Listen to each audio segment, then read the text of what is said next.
let's talk about the inside connection on Goldman Sachs. Well, first of all, we have Robert Teflon Bob Rubin. He's the former, he was the vice chair of Goldman Sachs. He went in to become the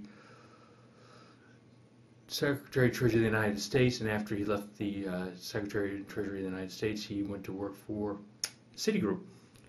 Then we have Hurricane Hank Paulson, who was the former CEO of Goldman Sachs. Hurricane Hank is worth maybe about somewhere between half and $750 million, made about $45 million in 2005 at Goldman Sachs, and now Hurricane Hank is the Treasury Secretary of the United States. Next you have iRobot, John Thain. He is the former president of Goldman Sachs. He left Goldman Sachs to become the chairman of the New York Stock Exchange, another Goldman company which was brought public, which was not formerly a not-for-profit corporation, and now John Thain is the new CEO of the Wounded Bull Merrill Lynch, and Merrill Lynch, which has lost, oh gee whiz, I don't know, 0.5% of his value.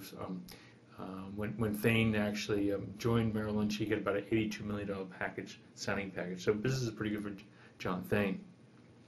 Joshua Bolton, another Goldman alumnus, is a former Goldman alumnus, and he's the now George W. Bush's White House Chief of Staff. We got Stephen Friedman, another Goldman Sachs alumnus. He was the chairman of the President's Foreign Intelligence Advisory Board and chairman of the Economic Council of 2005.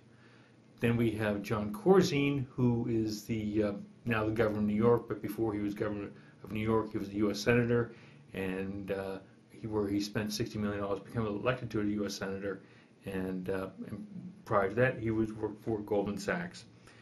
Then we have Jim Cramer, the speculate till you drop television personality who's all about speculation. And where did Jim work before he ran his own hedge fund in CNBC? Goldman Sachs.